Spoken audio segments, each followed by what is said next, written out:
Hello, lovely viewers. Welcome to Dupi Animations. So today our tutorial is going to be based on transitions. A question someone asked me a while ago. That's what I'm going to use to do a little bit of tutorials. Then later on, I'll do a series of them. Alright, so not to waste time, let's bring out After Effects. Okay, let's create a new composition.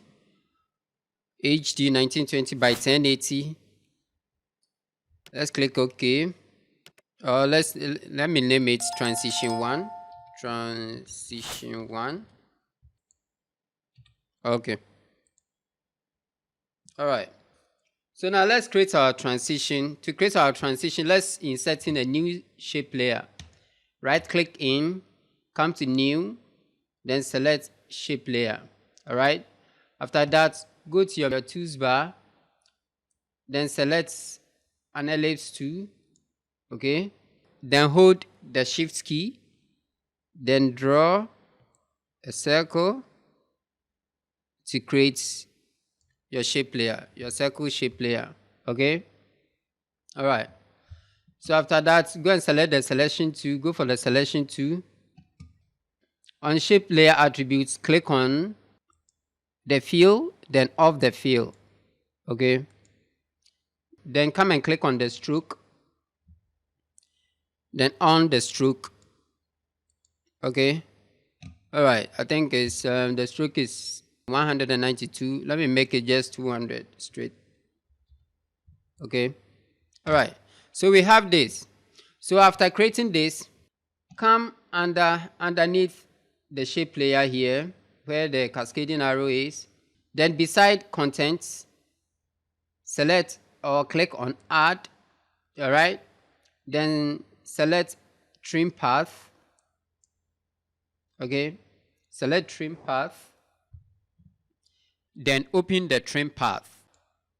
So what you are going to do is we are going to animate the coming in of the circle, drawing the stroke. Okay, so on end we will go 0 first, then set a key there, then move the timeline to something like 25 frames, then go 100.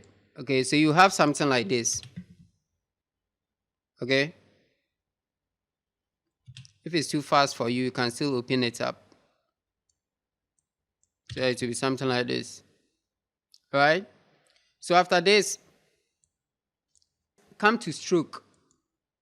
Okay, come to stroke 1. All right, then on line cap, change from bat cap to what? Round cap. All right, so that you have the edge rounded. So it will be something like this. You see that? All right, let's continue. So let's go to add again, then select repeater.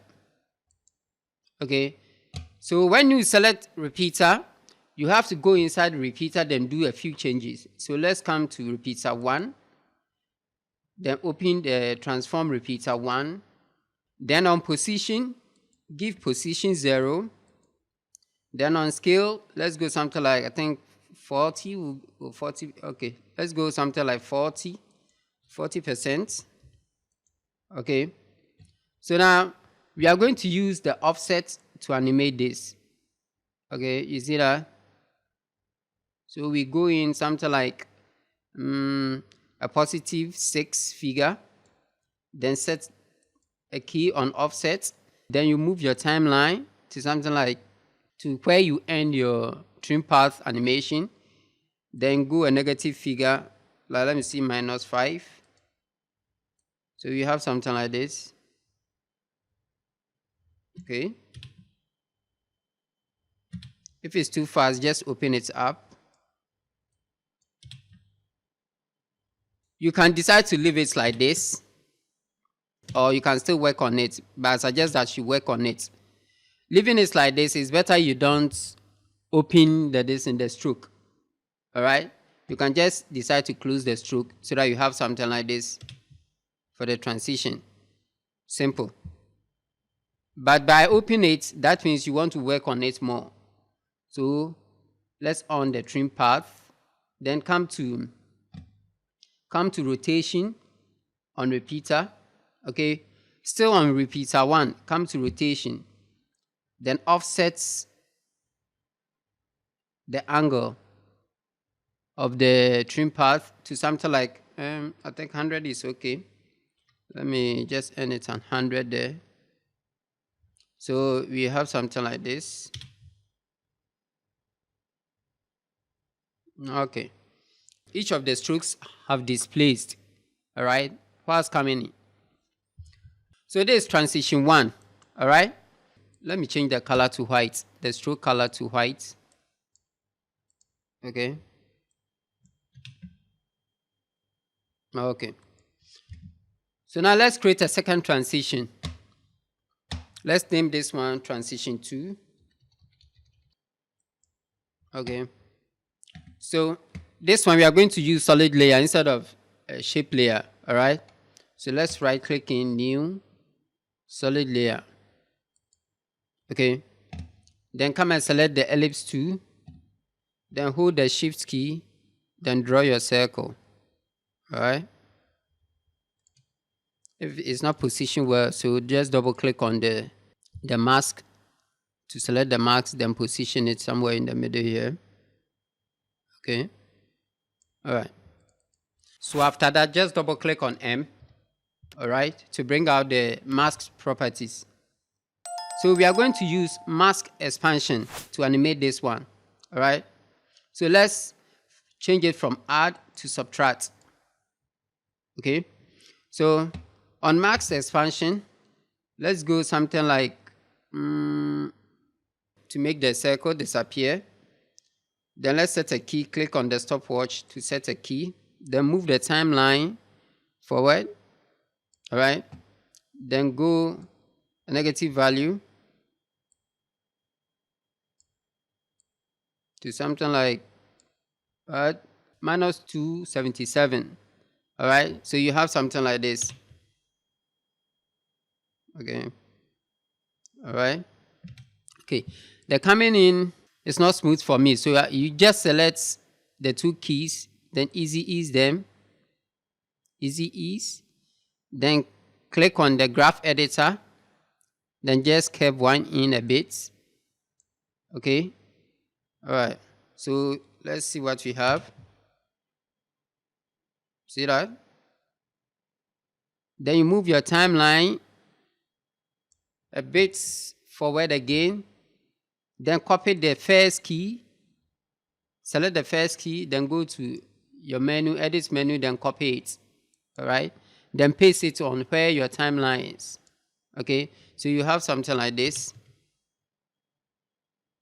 See that? It closes, then opens. Okay, so from here, let's duplicate it. Control D, then move the timeline forward a bit, then apply fill effect to it. Okay, let's change the color to something like blue. So we have something like this. Okay, so the blue and the white comes in, but coming back, you see that you don't see the white. Okay, so to change that, duplicate the first solid layer, then move it forward a bit so that you have this. All right, so you have this.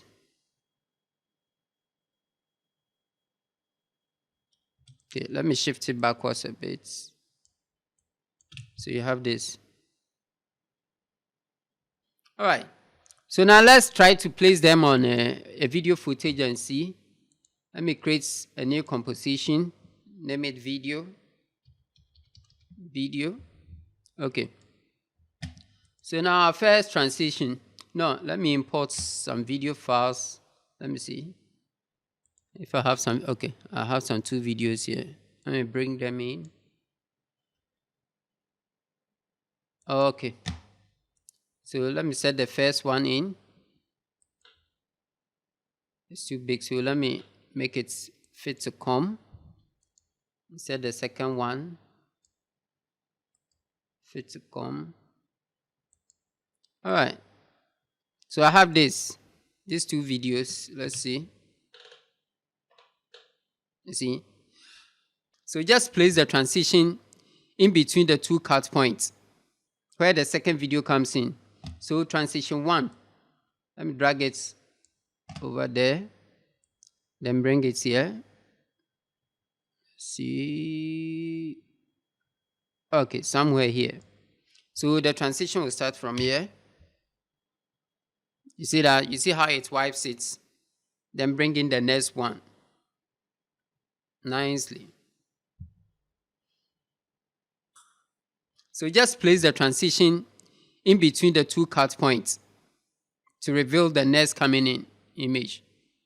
You see how it wipes it clean? All right. So now let's try the second one too and see. Let's try the second transition, which is transition 2, and see. Okay, let me move.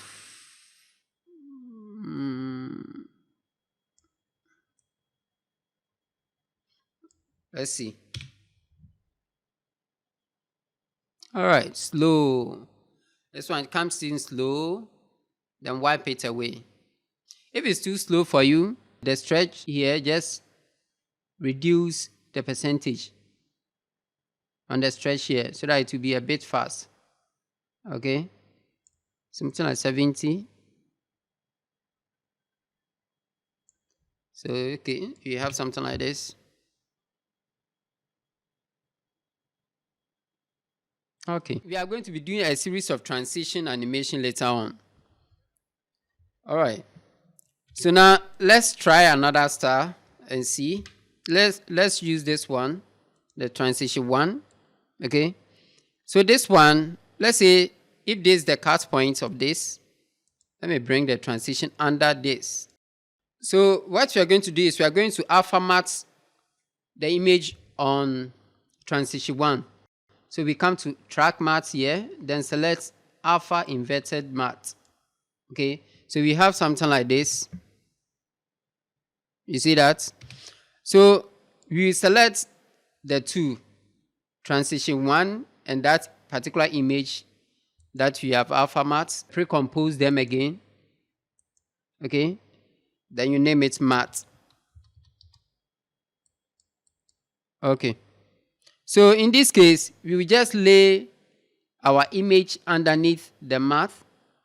All right. So we have something like this. You see that?